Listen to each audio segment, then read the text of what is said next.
Yo les voy a hablar acerca del capítulo 13 y 14 de Zacarías. Vamos a comenzar con el capítulo 13. Y vamos a leer el primer versículo, que dice: En aquel tiempo habrá un manantial abierto para la casa de David y para los habitantes de David En aquel tiempo habrá un manantial abierto para la casa de David y para los habitantes de Jerusalén, para la purificación del pecado y de la inmundicia. El manantial abierto constituye un bello símbolo de la limpieza del pecado a través de la unión en Cristo. La expresión temporal con la que comienza este capítulo, en aquel tiempo, y la que le sigue, en el versículo segundo, y en aquel día, están en tiempo pasado, pero se refiere a sucesos futuros. Ambas expresiones se refieren al periodo conocido como la Gran Tribulación. Podemos ver en Salmos 36, del 5 al 9.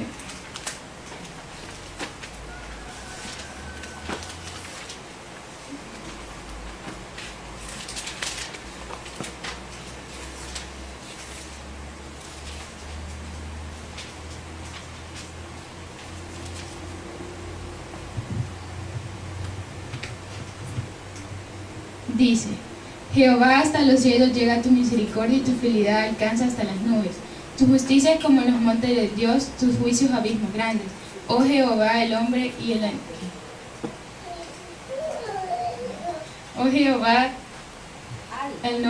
y al animal conservas. Cuán preciosa, oh Dios, es tu misericordia. Por eso los hijos de los hombres se amparan bajo la sombra de tus alas. Serán completamente saciados la grosura de tu casa, y tú la bravarás de torrente de tus delicias, porque contigo es el manantial de la vida, en tu luz veremos la luz. Y ahí vemos como el manantial abierto constituye un bello símbolo de la limpieza del pecado. En el versículo 2 de Zacarías dice: Y en aquel día, dice Jehová de los ejércitos, quitaré de la tierra los nombres de las imágenes, y nunca más serán recordados, y también haré cortar de la tierra a los profetas y el espíritu de inmundicia.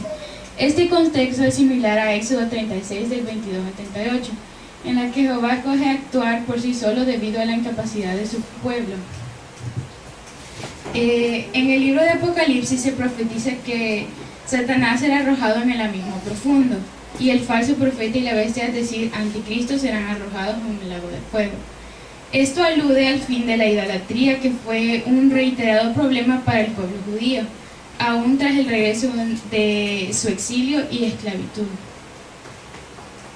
En el versículo 4 dice: Y sucederá en aquel tiempo que todos los profetas se avergonzarán de su visión, cuando profetizaren, si nunca me vestirán el mano velloso para mentir.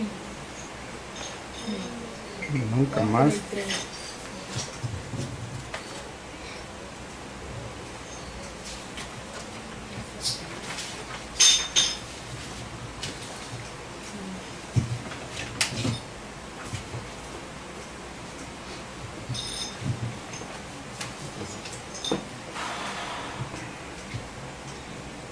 Esto describe las excusas que harán estos falsos profetas cuando son confrontados con sus falsas profecías. Esto nos indica que algún día la fidelidad del pueblo de Dios será tan grande que los mismos padres estarán dispuestos a dar muerte a sus propios hijos si estos profetizan falsamente. Este mismo término es usado en Deuteronomio 13, del 1 al 10, y la implicación es que es traspasado a sus padres porque es un falso profeta y blasfemo. Esto es así porque no sea juzgada toda su familia. Esta es la razón exacta de los que los judíos crucificaron a Jesús, porque lo vieron como un falso profeta y un blasfemo. El versículo 5 dice: Y dirá: No soy profeta, labrador soy de la tierra, que he estado en el campo desde mi juventud. Aquí vuelve a decir lo mismo, de que pone excusas, de que él no es un falso profeta para que nos lo lleven otros. Y el versículo 6 dice, aquí viene desde el versículo 6 viene la predicación a Israel después del regreso del Señor. Dice: y le preguntarán: ¿qué heridas son estas en tus manos? Y él responderá: con ellas fui herido en casa de mis amigos.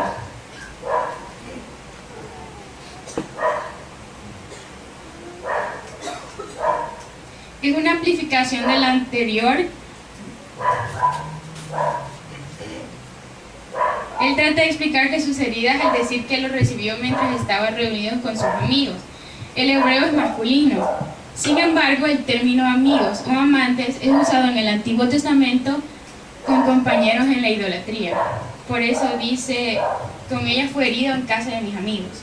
En el versículo 7 dice, levántate, oh espada, contra el pastor, y contra el hombre compañero mío, dice Jehová de los ejércitos. Hiere al pastor y serán dispersadas las ovejas, y haré volver mi mano contra los pequeñitos. Hiere al pastor y serán dispersadas las ovejas es un trágico principio que se comprueba una y otra vez en la historia de la iglesia. Jesús aplicó este versículo a sí mismo en Mateo 26:31.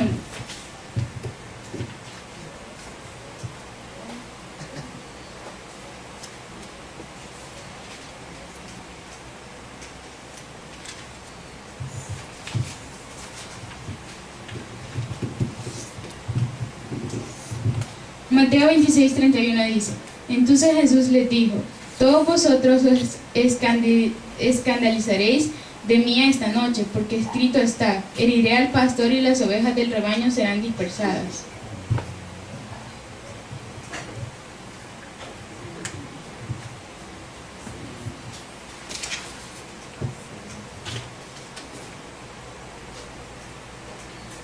Antes de su arresto, Jesús citó este versículo refiriéndose a él y a sus discípulos.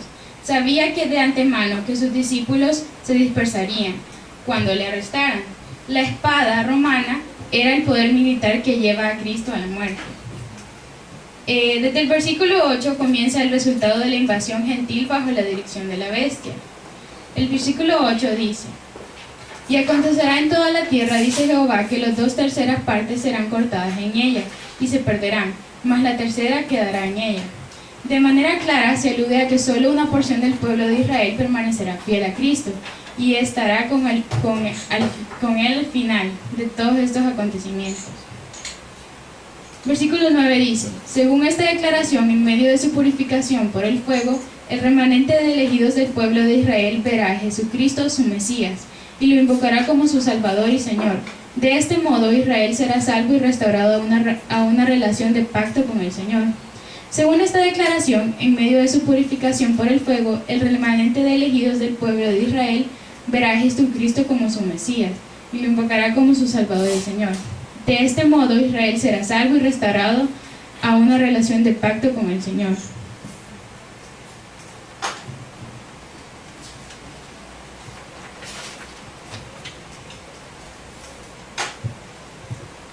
Ese es el capítulo 13, entonces ahorita vamos a comenzar con el capítulo 14.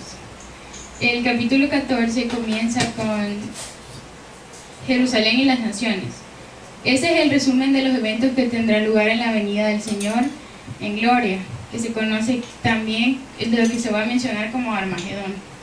Dice, he aquí el día de Jehová viene y en medio de ti serán repartidas tus despojos. La expresión se refiere a este día que vendrá y que aún se encuentra en el futuro cuando la iglesia será quitada y el anticristo introduzca la gran tribulación. Porque yo reuniré a todas las naciones para combatir contra Jerusalén y la ciudad será tomada y serán saqueadas las casas y violadas las mujeres y la mitad de la ciudad irá en cautiverio, mas el resto del pueblo no será cortado de la ciudad. Esta confrontación última final entre los reinos de este mundo y el reino de Dios resultará en la caída parcial de Jerusalén. Esta caída es descrita en términos vividos, experiencia pasada en Jerusalén con invasores y conquistadores. Sin embargo, quedará un remanente. En Apocalipsis 16, del 14 al 16, solamente un tercio, pero aquí un medio.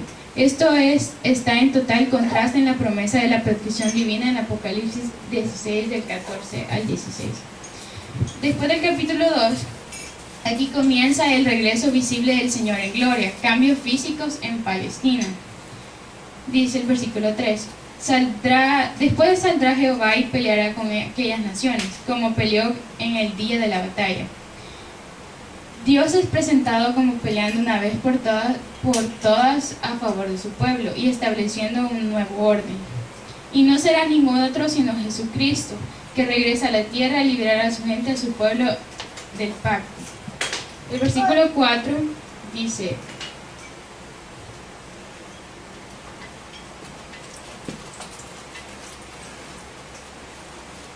Y se afirmarán sus pies aquel día sobre el monte de los olivos, que está enfrente de Jerusalén, oriente, y el monte de los olivos se partirá en medio, hacia el oriente y hacia el occidente, haciendo un valle muy grande, y la mitad del monte se apartará hacia el norte y la otra mitad hacia el sur. El monte de los olivos es una punta de montaña de 2,5 millas, corriendo el este de Jerusalén y culminando en la ciudad de Betania. Aparentemente este evento que sacudió la tierra se dará por dos propósitos. Uno, el retorno del Señor de hacer guerra para su pueblo, una manera de escaparse para el remanente que todavía quedó en la ciudad. Porque en el versículo 5 dice, y huiréis al valle de los montes, porque el valle de los montes llegará hasta Asal. Huiréis de la manera que huisteis por causa del terremoto en los días de Usías, rey de Judá, y vendrá Jehová mi Dios y con él todos los santos. Por eso se dice que esto se deberá a que el remanente que huye, por eso sucederá. También se refiere a un terremoto en Amós 1:1. Esto puede implicar que un terremoto formará el valle, pero esto no es una certeza. Los terremotos son usados para describir la presencia de Dios en juicio, como en Isaías 29:6. Vamos a buscarlo.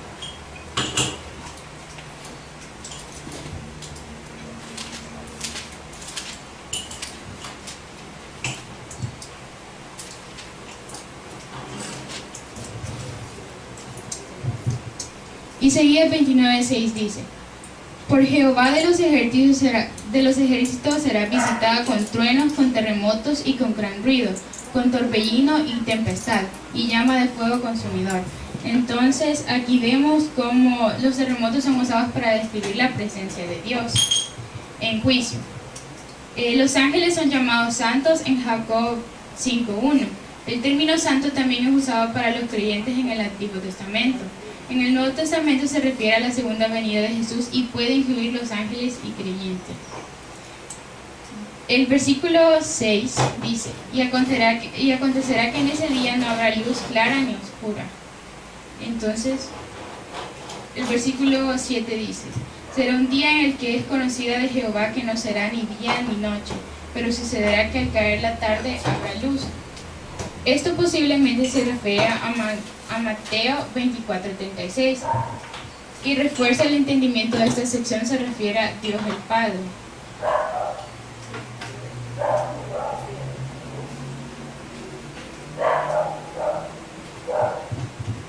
Porque dice, será un día el cual es conocido de Jehová, y en Mateo 24:36 dice, si pueden buscarlo también en sus libros.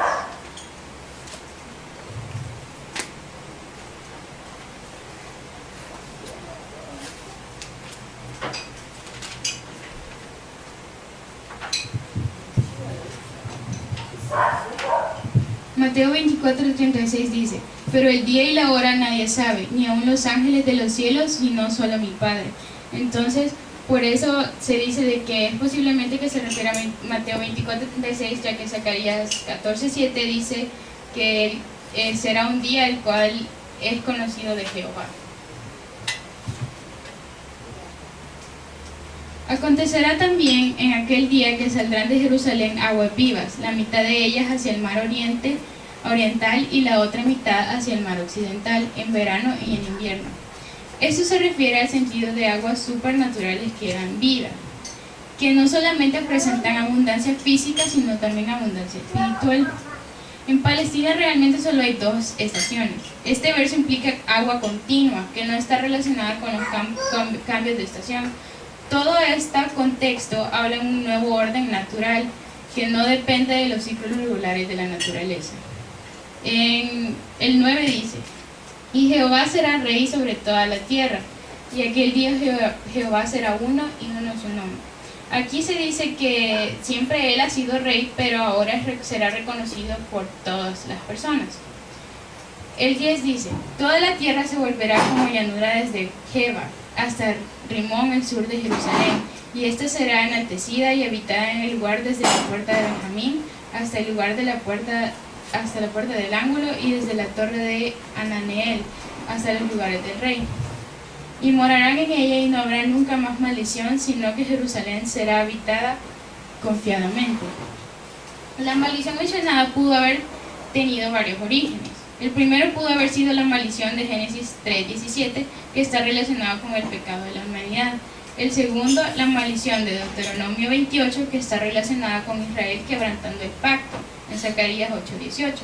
Y la tercera es la maldición de destrucción completa, como el ejemplo en Jericó, en Josué 6:17, en Jerusalén será poblada densamente, que será un cambio de la actitud prevaleciente de los propósitos de Zacarías. No más maldición es retomado en Apocalipsis 22:3. El versículo 12 dice: y esta será la plaga con que herirá Jehová a todos los pueblos que pelearon contra Jerusalén. La carne de ellos se corromperá estando ellos sobre sus pies, y se consumirán en las cuencas de sus ojos, y la lengua se les deshará en su boca. Dios acabará venciendo a las fuerzas paganas que se reúnen contra Israel con una plaga sobrenatural que se asemeja a un juicio contra el ejército asirio, narrado en el libro del profeta Isaías, capítulo 37. El versículo 13 dice: y acontecerá aquel día que habrá ellos gran pánico enviado por Jehová, y trabará cada uno de la mano de su compañero, y levantará su mano contra la mano de su compañero. Todo esto continúa, el profeta causará un pánico tan grande que comenzarán a atacarse unos a otros. El versículo 14 dice: Judá también peleará en Jerusalén, y serán reunidas las riquezas de todas las naciones de alrededor, oro, plata y ropas de vestir en gran abundancia. En otras partes de la profecía se nos dice cómo ellos sacaron de Egipto grandes riquezas en los días de Moisés, y así sucederá de nuevo cuando regresen en aquella tierra, es decir, cuando Dios les haga regresar. El versículo 15 dice: así también será la plaga de los caballos, de los mulos, de los camellos, de los asnos y de todas las bestias que estuvieron en aquellos campamentos. Dios capacitará a su pueblo para combatir, y a continuación enviará una plaga generalizada que se extenderá aún hasta los animales e impedirá su uso militar o para poder escapar. El versículo 16 dice: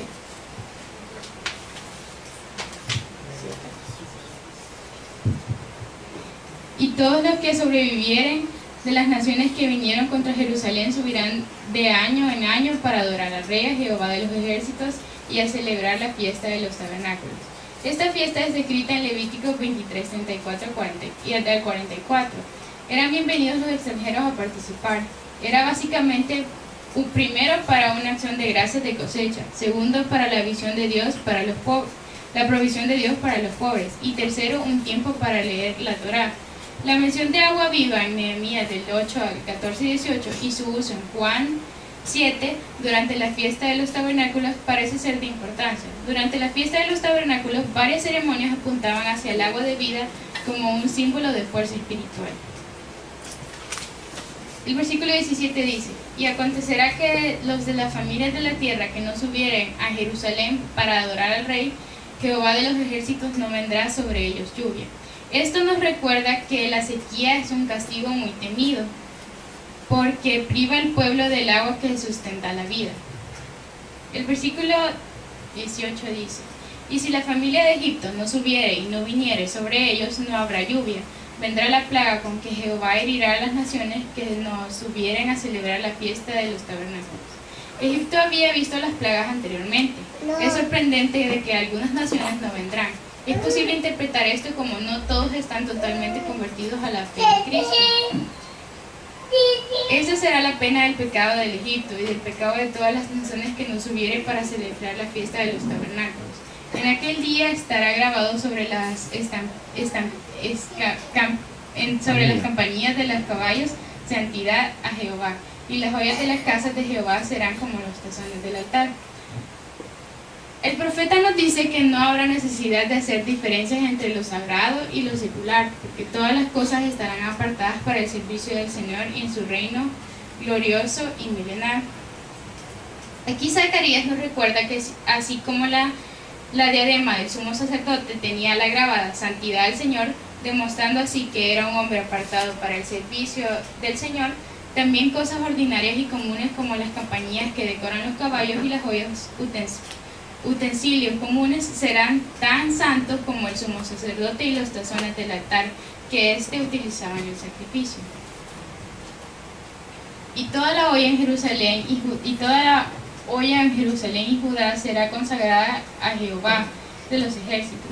Y todos los que sacrificaren vendrán y tomarán de ellas y cocerán en ellas. Y no habrá aquel día más mercader en la casa de Jehová de los ejércitos. Esto indica que todos los incrédulos y los que poseen limpieza moral o espiritual serán excluidos de la entrada del templo milenario. Y no habrá nadie en el servicio de Dios a menos que pertenezca a él. La conclusión es que Dios es santo y puro, y solo los limpios de corazón, de mente y de espíritu podrán entrar en su presencia. Dios es amor, pero también hace justicia. Dios es misericordia, pero también exige el máximo nivel de compromiso y obediencia a sus hijos. Gracias. Amén. Bueno. Gracias, hermano.